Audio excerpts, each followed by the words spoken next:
the energy, the auroras, would have some type of effect on humans. It can do exactly that. You and I can pick that signal out. The brain will lock onto it like dialing in a radio station. Like we could hear something beamed into our brain? The right signal will affect you on a cellular level. You could calm the population or agitate them. The issue of mind control, I'm going to demonstrate that here in a minute for you guys. That just kind of illustrates the transfer of sound directly into the human being from something other than the ears. Nick pulls out a device that he says is going to demonstrate remote effects on the brain in a safe way. But I've got to admit, I'm rather nervous about this. What's going to happen is the sound's going to come in through these two transducers. So block your ears tightly so you can't hear anything external. I want you to hold that in your hand. Touch his hand. Ooh, that's weird. So Nick does this demonstration where he's able to somehow resonate music into my head from Jax's body without any music playing out loud. This is really weird.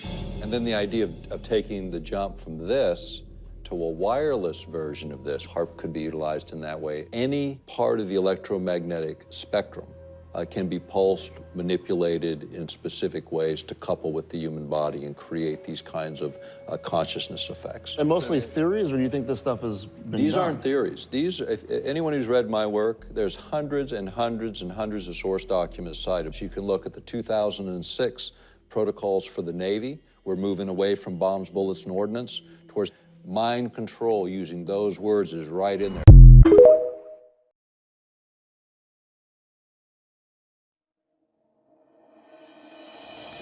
For those of you who have seen the movie The Manchurian Candidate, you'll find this interview beyond intriguing. Dr. Nick Begich has spent the last decade investigating the use of 21st century technologies and their effects on our brain. It probably doesn't surprise you to know that technologies that produce this effect on people actually exist. Let's hear what Dr. Begich has to say about these well-cloaked technologies. As we've been talking about some of the 21st century technologies, one area that can't be ignored is that our brains are being affected by a lot of external forces, electromagnetic, radio frequencies, etc. Can you give us a little bit of background in the ways in which we're being impacted at this time? Sure. You know, this area is we consider the most controversial area that we've covered in the last 11 years, and it's an area that I'm committing the next 5 years to educate the public around the world on, because I think it is the most important technology. The idea of interfering with the human brain, either from external sources without our consent, is a significant issue for me. In the United States, according to Secretary of Energy O'Leary, when she was in that position under the Clinton administration, she had said that over 500,000 Americans in a 40-year period had been victims of human experimentation in the United States without their consent. You know, from syphilis being given to black men in the southeast to see how they would die over time, to radioactive iodine and Inupiats in Alaska to see how they would die over time, and many, many other things. One of the most extraordinary reports came out in the early 70s during a number of congressional hearings, and there was actually a presidential report issued in June of 1975, and it was on CIA abuses within the United States, and it was a report to the president. What was contained in that was a chapter talking about mind manipulation using chemical means and programs, MK Ultra and their associated programs run by the Central Intelligence Agency. And all of these things are referenced in our written work. We have hundreds and hundreds of reference sources. But when you look at what they were doing then, it was primarily chemical means. At least that's what made it into the literature. When you go back even further, if you go back to, say, the Korean era, you know, in that era we had servicemen returning from warfare, and they were exhibiting these very bizarre behaviors. These patriotic young guys were coming back and handing communist leaflets out on street corners, and this is where the term brainwashing was actually coined, was in that era. And so our government began to look, can we, you know, what did they do and can we do it too, became the equation. And so as you look all the way into the 50s and into the early 60s, these technologies were being explored. By the early 60s, we had captured a device. It was actually during the Vietnam era, and we captured a Russian device called the LIDA machine, L-I-D-A, which was actually looked at by a guy named Ross Addy, one of the leading researchers, again, for military. He looked at this, and it was used for putting military prisoners of war into trance-like states using flickering lights and sound and electromagnetic field oscillations so that you would get in a very relaxed state, in a state where they could extract intelligence much more efficiently from you. And that became a whole new review for military technologists in this country, thinking maybe we can use electromagnetic fields to manipulate what's going on in the brain. In 1969, there was a book published called Towards a Psycho-Civilized Society, and this was put together by Jose Delgado, and he had his doctorate in electrophysiology from the University of Madrid from 1950. He came over to Yale University in the mid-60s and began mapping the human brain, stimulating the human brain in primates and bulls and animals, all different kinds of animals, stimulating different parts of the brain to see what parts were responsible for what kinds of actions or cognitive functions and so on. So what he was doing in those days, in the 60s, was he was implanting microcircuits, and then, or not microcircuits, circuits, and stimulating them with RF, radio frequency energy. So one of the illustrations or photographs shows a charging bull coming at him, and he throws the switch, and the bull stops right in front of him.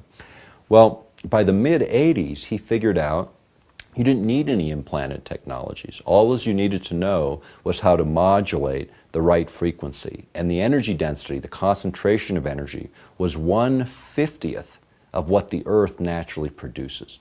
Very small energy in the RF range, radio frequency ranges. Now, compare that to what's around us right at the moment. At the moment, there's 200 million times more radio frequency and energy around us in any urban area than there is naturally produced by the Earth. So a huge amount, and out of all that background noise, what he found is by hitting a precise window frequency with very low energy concentrations, you would pick that signal out because it was coherent, not like nature all over the map. It was a coherent rhythmic signal in a very precise frequency. The brain would pick it out, and he could change behavior from lethargic to highly active, back and forth, like switching on and off a light switch. Let me ask a question right here. Is that with a subject that was in, say, a short distance of whatever he was utilizing to affect this particular pulse, or is this at large? Could he do this on, say, larger groups? You could do it on an individual basis or a very large basis. In fact, if you go back to the work of J.F. Gordon MacDonald, he was a geophysicist at UCLA, and he was a science advisor to Lyndon Johnson. He wrote a chapter in a book called Unless Peace Comes, and the chapter was called How to Wreck Your Environment. But within that chapter was a section that said, if we could ever learn how to electronically stroke the ionosphere, this layer that begins about 30 miles above the Earth's surface that's electrically charged, if we could ever figure out how to electronically stroke it, he said, to get it to send a signal back to the Earth, we could affect the behavior of people over huge geographic areas on a hemispheric basis. And it wouldn't affect everyone. It would affect 70 or 80% of the population is what they more or less figured. But this was a technology that didn't exist in 1969. In the early 70s, Zbigniew Brzezinski referenced J.F. Gordon's work and said, you know, this is a technology that will likely emerge. What has happened with a project that I wrote a book on some time ago, Angels Don't Play This Harp, about the HARP project, it was designed to do many things. As a side effect or a deliberate effect, this can happen. You know, I mean, the fact is they generate the right kind of signal in the right range to override brain function. And that you can kind of look at the brain in sort of this way in terms of predominant brain activity. 1 to 4 hertz or pulses or vibrations per second. This is where you are in your deepest states of sleep. The next range, approximately 4 to 7 hertz. This is the theta range, the theta range. This is where you are between awake and asleep, when you're consciously aware of your dreams. This is where little kids are between 3 and 6 years old, why they have trouble distinguishing reality from imagination, because of the way the brain works at that time. A little bit further up you have the alpha range, 7 to say 11, 12 hertz in that range. This is where you are when you're in the zone, when you're doing your art, your reading, your research, when you're really focused. You know, that's where you want to be. And then above that is the beta ranges, where people should be when we're actively having this kind of a dialogue. And then high beta is where you are in your agitated states. If you think about affecting the brain by analogy, similarly to dialing a radio station. You know, when you dial through the radio station, most of the energy is just static. You're static between the stations. When you get on station, you get resonance, harmony between the transmitter and receiver, and you get a nice clear signal. The same is true in the human body and the human brain. Whether you look at it at an elemental level, the elements that compose the body, or you take it all the way up to the organs of the body, you can create modulations, oscillations that will override the brain's natural rhythms. The brain will entrain or lock onto that external signal and begin to mirror it. By putting this coherent signal in. Right, coherent, meaning rhythmic, not Right. random. Right. And so it's not so much the amount of energy, it's the way the energy is manipulated. And so what they found in military applications, and there's dozens of source documents that we quote, they found that they could use these external fields for degrading or depleting the ability of an adversary to, say, wage war or confuse their thoughts enough to where they become... And this was actually utilized. Yeah, these technologies have been around. They've been, they've been tested over the years. The question becomes is where and when, and under what classifications. And as we looked at them, and we saw over almost 3 dozen U.S. patents showing the evolution of these technologies cited in our work.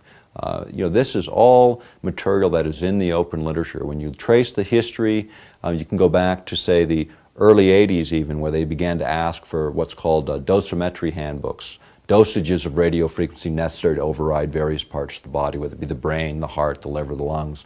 By '85, the United States Air Force contracted with the University of Utah and actually put together the radio frequency dosimetry handbook, which is a big, thick volume that lays it out so that you can target the heart, the liver, the lungs, or the brain, or any other organ of the body to debilitate an adversary, or to stop their heart and kill them, for that matter. Recently you've seen promoted, in fact, it's been every year for 5 years, they announced it as if it were brand new, this Humvee with a dish on the back of it that's used for riot control purposes. And the story goes it'll create the heat sensation on the surface of the body of about 130 degrees, which it certainly will do, if it's ranged correctly. If it's ranged for, say, a half a mile and someone walks 20 feet in front of it, they're going to have a much different experience than 130 degrees on the surface of the skin. But in civil societies, we gave up burning people at the stake a long time ago, and now we have, and now we have a technological application that doesn't create the same stench of flames affecting tissue, but has the same dramatic torturing effect. And this is used for not just foreign adversaries. This was funded also for domestic riot control purposes. And what they didn't tell the public is, by changing the waveform, pulse rate, frequency, or any number of parameters, you can have a much, much different effect. You can affect the brain, the heart, the liver, the lungs. You can do many, many things with the very same device, driven by software and the push of a button. And it's a question of the intent of the operator. But you introduce a new piece of hardware, you have to have the story. And the story for the military is, it's just for heating. And I believe it's a lie, because the technology is there, and they would apply that technology, if not experimentally, as they're doing in the war fronts that we're engaged in today, to see what and how far they can go with these technologies. These same technologies, might this go back even to, say, the days of Royal Rife, when he was using his, quote, energy technologies or frequency technologies to target a particular bacteria or organ in the body and help enhance the health of it? Is this not, perhaps, is this a more sophisticated but potential or a version of that, except with negative applications? Absolutely. Energy medicine is where the hope lies. This is where the hope is to move from the chemical models to the electromagnetic models. When you think about that transition, now you hear a little bit of movement because everybody talks about electrochemical models. It's underlying all of the chemistry. And if you look at how the biological sciences evolved, people that had really good training and talent in mathematics tend to go to the physics side of life. People that couldn't quite get the math but were very brilliant tended to move towards chemistry and the life sciences. And they kind of parted the waters there, which was a serious mistake, because all chemical activity has an underlying energetic on the physics level. You can do things here that then create changes in the chemistry. And this is where the disconnect that I think has been, if you look at the papers that have been published in the last 10 years, you see these things coming together as people understand that the underlying energetic exchanges have an impact on molecules and chemicals that then manifest themselves in health maladies. So consequently, if you think about how Westerners approach medicine, we kind of look from the outside in. We look at the physical body, we might do some blood tests, we might do some imaging, but we don't do much more than that. If you think about Eastern medicine, it starts from an energetic level and works outward. Takes a little longer. Things like acupuncture that are quite controversial in the past have been quantified. There's a a device that we demonstrate that actually, where you can actually locate the points by measuring skin resistance differentials on the surface of the skin. You find all the acupuncture points. Well, even HMOs are now supporting payment of Absolutely. acupuncture in some of these. Because it works. Right. And it works profoundly without the chemicals that can damage liver and kidneys and the rest of our physiology. So it's not, the technology itself certainly is not evil. No. It is simply being used in ways that are perhaps not for the highest and best good of all at times. And just to wrap up that element of it, how does one even know if these technologies are being used or if they're being subject to these technologies? You don't. That's the problem. There's no regulation. There's no way to really tell as an individual. You would just assume it was you. You know. Are there some signatures in how you would behave or feel or anything like that? Well, I mean, you'd feel obviously out of character, but again, you know, people go through periods where they do that. You know, you might feel confused. Some people would probably think they were losing mental faculties. You know, that it was you know, themselves. Nobody, very few, would ever suggest that it's something else. Now, we hear from people all the time that assert that military is doing this to them, and most of those folks are having other problems. But I am sure that just based on the fact that our government's history in this area, and them being caught a number of times in this area, you know, those experiments go on. And the fact is, if it doesn't happen within the boundaries of the United States, it happens somewhere else, where they feel the Constitution doesn't apply. So is it a blurry line between experimenting on, you said, 500,000 people over the course of the last few decades, and who might have been involved in the military or something, feeling they had an empirical right because these were employees of sorts or groups that they felt they had an advantage over? Isn't it a fuzzy line to determining who else is going to be subject to it? Oh, ultimately, you know, when you start looking at all these technologies, you know, who are the targets? You know, the targets are obviously declared adversaries. But when you think about it, and again, going back to this kind of technology evolving, the temptation of political leaders is to get their views across, to get their issues pushed forward, not because they don't believe in them, quite the contrary, they believe vigorously in them. Would they use technology? I think so. Zbigniew Brzezinski thinks so, and he's said so. You know, the fact is, when you think about the invasiveness of this technology, think about the basic values Americans hold in common. Think about the very First Amendment. You know, freedom of speech, assembly, religion are all predicated on one idea: freedom to think. The fact that we have technologies that can interfere with that today demands regulation as a fundamental to the American character. Let's take it a step further. These technologies can also be used in a positive way to enhance our brain's functioning, and let's look at some of the positive applications. This is the most important, absolutely. And in the fact that the government withholds so much data that could be useful to the life sciences has not stopped advances from being made. A good example is neurobiofeedback or brain biofeedback used for treating ADD, attention deficit disorder children, hyperactive kids as well, stroke victims, addictive behaviors. And what they use is an 8 or 16 channel EEG, so they have, you know, it's kind of messy, gooey stuff all over your head. Well, they got new ones now. They're nice little helmets that you can wear. And you look at a computer screen, and in real time you might see, like for a little kid, a bouncing ball or a guy running a foot race. And the idea is to get the guy to win the race. And what they're really doing is training their own brains to fall into that range, that ideal range of learning. And so what happens, in Minneapolis School District they did this with a charter school. And they took all the kids in there, they were all on Ritalin and other psychoactive drugs. They went through 30 to 40 one-hour sessions of this kind of training, put the hardware aside, and they were off. 80% of the kids were off of those drugs. By the end of the first year, integrated back into regular ed programs. You can't say enough about what that did for those children, but think about it from everyone's standpoint. It costs 2 or 3 or 4 times more per year, every year, to educate those kids otherwise in special education programs. If you can avoid that, this is a tremendous step in the right direction, and it's just one.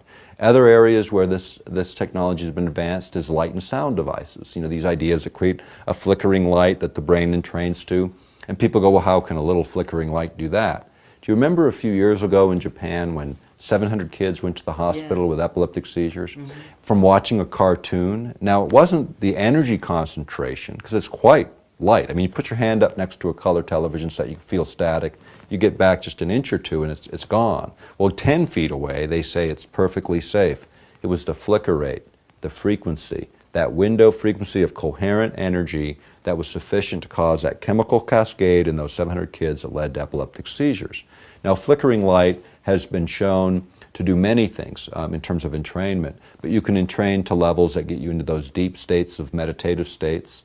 You can entrain for relaxation, for sleep. You can entrain to energize when you're a little bit lethargic, or you can entrain for specific learning applications. And so these technologies are out there. When you think about electromedicine as a concept, electroacupuncture, electrolaser acupuncture has been developed and licensed in Europe, meeting challenges in Finland all the way to the highest court. A good friend of mine, Reiho Michaela, before he passed away, took on that challenge. He treated 16,000 people with a method of electrolaser acupuncture. He was challenged by the medical authorities in Finland all the way to their high courts, and he won. There are 15 trained clinicians there providing this technology and expanding it. These are the things that really offer not the Pandora's box of the military, but the real hope for many, many people. When you think about stroke victims' recovery and being able to get back some of those faculties, I mean, all of us have met people or known people who've lived any length at all that could use this technology, and the fact is, it's not in the mainstream. Only a few school districts, after being around for now 20 years, some of this stuff are integrating it. Some of the medicine that you're seeing now in terms of acupuncture moving into some of these other areas is just now starting to get into the mainstream, although it's been around now for a couple of decades. Takes time. The biggest loss, the biggest criminal element is the idea that all the millions, all the billions that we spend in military research is withheld from the public for the health advantages that might be offered by the understanding of these types of technologies. And sound technology, you were talking about flickering lights. There are incredible advancements in sound technology, and one that I've had a little bit of exposure to that I think is just fabulous and simple is the HemiSync. Yeah, HemiSync was developed by Bob Monroe, and it's one of those technologies we were pretty excited about, and we've been excited about for a long time. And what it creates is whole brain coherence, where the whole brain actually resonates to that input signal. And here's the thing about hearing, you know, for using sound, it's a little tough because to get those low frequency, extremely low frequency signals, you know, we don't hear that low. So what Monroe figured out is that by sending a signal in, say, one ear at, say, 16,000 hertz or vibrations per second, one in at, say, 16,007, they cancel and leaves a beat frequency of 7 that the brain locks onto, and as it locks onto it, both hemispheres' energy distribution is about even. In other words, if you looked at it, just a normal brain activity, you'd see usually a lot of energy concentrated in one area of the brain on one side and the other kind of dead, or vice versa. And there's this big argument, right brain, left brain, one's creative, one's analytical, and which is more important. They're both important and meant to work together. What HemiSync does is create that entrainment of both hemispheres where they both are working together, and then they have specific CDs that are designed to affect different things. So whether it's behavior modification, they use in some cases just straight tones. Other cases they use tones with suggestion. The difference is their suggestions are audible. You can hear them all. They're not like subliminals, which can be quite dangerous. And the reason subliminals can be dangerous is word symbols are very, very powerful. If I say dog, for instance, some people feel real good about it. Others get gripped with fear because of experiences they've had with animals.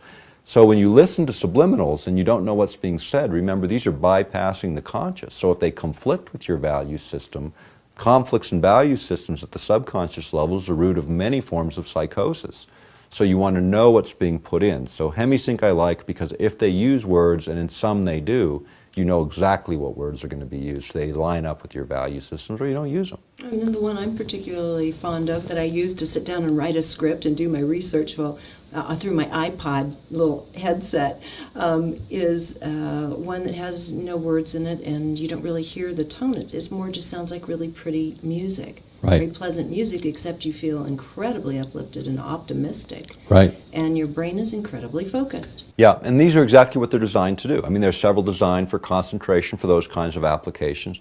There's some designed for memory, relaxation, getting rid of bad habits, losing weight, increasing sex drive. I mean, it goes on and on and on. They have lots of material out there. And they're cheap. I mean, that's the beauty of it. It's not like you got to invest hundreds and hundreds of dollars. These are things that cost 20 bucks. And a CD lasts as long as the CD lasts, and there you are. You have something that you can apply to your specific need as an individual making the choice, not having it imposed upon you, and then utilize it to enhance your own performance. And in a technological age, We need more of that. And the nice thing about it is the more you use these technologies, the brain lays down its own pathways. And so your tendency is, on a more frequent basis, you do it naturally. You know, with little kids, you see a lot more balance. As we bring them into so-called education, we see this shift where we treat little girls one way and little boys another way, and as a consequence, one brain gets developed, one side of the brain versus the other. Today, a little less of that because we kind of mess them up equally nowadays. But the point is, by the end of high school, there's very little brain coherence with both hemispheres working together. Very rarely do you see that. And this is something that we need more of, things that could be easily integrated into public education, but could most certainly be integrated privately. The thing about public education that's extremely important is as technologies evolve, the way this is headed, in the direction in which military sees it going, is you'll be actually able to transfer full memory sets. They believe they're going to be able to model the brain in the next 10 to 15 years, where if you want to learn a language, instead of spending years doing it, you could download that language and have it in a few hours. Now that is not science fiction today. I mean, that is the leading directions of many researchers today. How does that change the educational system? Very important, because remember, education in the United States is compulsory, required in most states until you're 16. Parents don't set the curriculum. Government does. For learning language, which is kind of neutral, that's one thing. Or mathematics, which is kind of neutral. What about social studies? You know, what about social values? What's normal? What's right? What's wrong? Who's going to decide that? And the problem is, as these systems evolve in an environment of compulsory education, you don't get a choice. You get a scripted menu of someone else's system. And is that appropriate? Who should set values for children? Parents or governmental agencies? I don't care whether you're a liberal or a conservative, everyone agrees it's parents. And those that don't are sorely, sorely mistaken. The fact of the matter is, as the technologies evolve, we need more choice in education for parents to exercise where their kids eventually get their downloads. And it's going to be this generation that decides. And that means that we have to begin to educate ourselves as the technologies evolve, not once they arrive. And I think that's the challenge. I mean, for us, for the next 5 years, this area is so important because we know it takes about 20 to 25 years to migrate out of those military-industrial complexes into the private sector, so we right now have time to make that difference. And I think it's a wonderful challenge, because if we can look at these technologies from our own individual value set and expand what we're capable of as human beings, great, great things are possible for humanity. We were designed to use the whole brain. Now we have technologies that can help us get there, and we should do that. If you're interested in these exotic and little-known technologies, you'll likely find the interview with Jerry E. Smith quite an eye-opener. Meanwhile, visit Dr. Begich's site for more information. Until next time, thanks for watching.